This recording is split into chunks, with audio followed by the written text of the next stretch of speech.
देखिए, सभी भक्तजन आप लोगों को इस समाज में, दुनिया में गुमराह करने वाले, भ्रम में डालने वाले अनेकों लोग मिलेंगे, लेकिन आप लोग बिना किसी विद्वत जन के और अपने मन में विचार किए किसी के भ्रमजाल में न फंसे, किसी के बहकावे में न आए। आप लोगों को अपना जो धर्म कार्य है, धर्म कार्य का तात्पर्य है जो आप अपने दैनिक जीवन में प्रतिदिन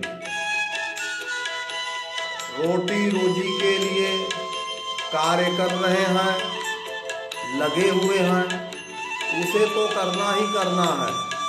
बिना उसे किए आपका परिवार और आपका भरण पोषण नहीं होने वाला है, तो उसे आप अवश्य करें।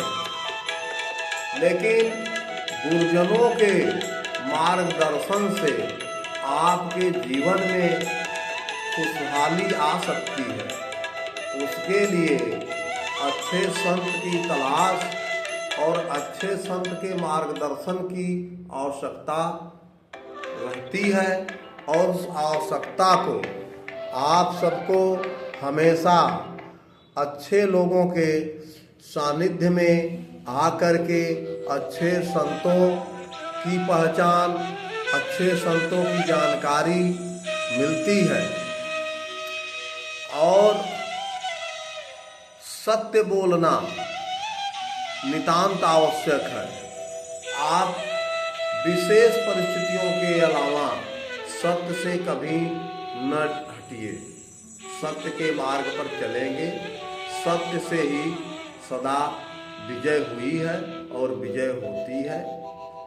और आप परमात्मा का नाम, भजन कीर्तन, चाहे राम, कृष्ण, शिव या परम ब्रह्म परमात्मा इत्यादि जितने भी नाम हैं, उन नामों का आप सदा सदा गुणगान करिए और मन में भजन करते रहिए। इससे आपका भला ही होने वाला है। एक विषय देखिए, बहुत महत्वपूर्ण बताते हैं, कहते हैं लोग कि गुरु जी कुछ अनमोल बात बताइए, कुछ अनमोल विषय पर भी हम लोगों का मार्गदर्शन किया करें। तो एक अनमोल बात आपको आज हम बता दें सत्संग के माध्यम से। बीज आप खेत में बोते हैं, बीज चाहे उल्टा गिरे चाहे सीधा गिरे, लेकिन समय आने पर वह भूमि से उगता है और उसमें फसल होती है और अन्न का उत्पादन होता है। उसमें यह नहीं देखता कि बीज उल्टा भूमि में पड़ा है या सीधा पड़ा है, उसमें अंकुरण आता ही आता है, फसल होती ही होती है, अन्न उत्पादन होता ही होता है। उसी तरीके से भगवान नाम आप चाहे प्रसन्नता में लें, चाहे कष्ट में लें, चाहे दुख में लें, चाहे क्रोध में लें, उसकी उपज तो सीधा ही होगी। भगवान स्मरण करना, आप कैसे भी भगवान का नाम स्मरण करेंगे, उसका फल आपको अच्छा मिलना ही मिलना है, निसंदेह मिलना है, उसमें कोई संदेह नहीं है। तो आप भगवान नाम लेते हैं कि नहीं लेते हैं, भगवान का भजन करते हैं कि नहीं करते हैं, स्मरण करते हैं कि नहीं करते हैं, इस बात का भी आपको अपने जीवन में ध्यान रखना चाहिए।